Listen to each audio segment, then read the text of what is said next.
love you even more. A lot more people will love you even more. Be truthful. Be truthful to yourself, girl. This is the message I'm trying to help you here. Because I understand ou pa ka pay a psychiatrist. I can't even pay a psychiatrist to go see a psychiatrist if I had some psychological health issues. Because they charge money. They charge money. But ou même ou aji an kokorat en pile. Ou aji an kokorat en pile. Et pas belle figure, non fait un moun ba kokorat. Ou ki doit ge belle figure puis on don fuck up, oui. On don fuck up ou son fuck up moun, oui. Ça vient mettre au kokorat, ça vient mettre au razamon, oui. Ouais, mais petite mabri. Petite mabri.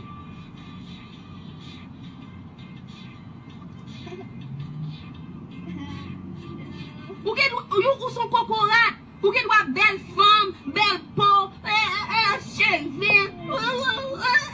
I got butt now. Bam gouye.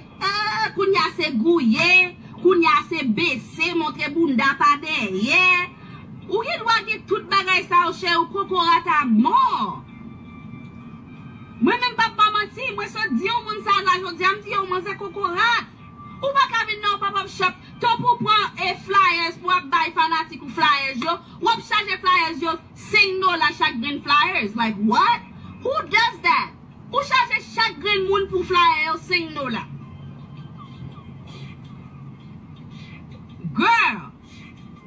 Girlfriend, that's very hood rat.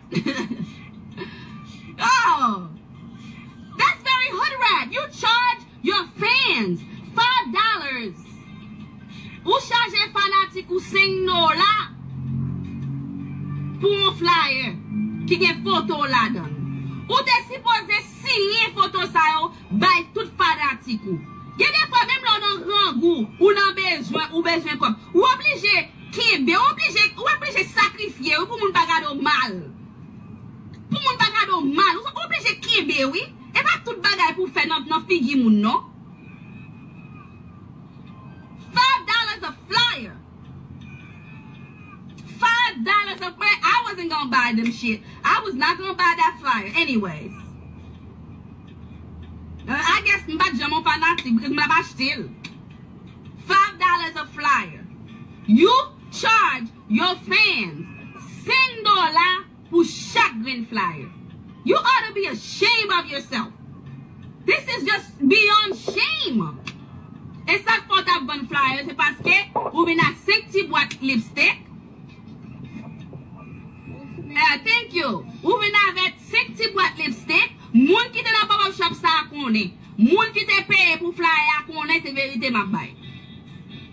Vous venez à 5 petits boîtes lipstick. Bon, Chirette c'est pour ou lié. C'est où qui on y, c'est CEO Chirette ou yé. C'est boss chick ou yé. Hein? Sou gen gros Chirette. Et puis, moun y a apporté $80,000, ou m'a fait $4,000, bon, bah, comprendre rien. Pour qui est-ce qui bosse là? Ou mais ou bien ou même?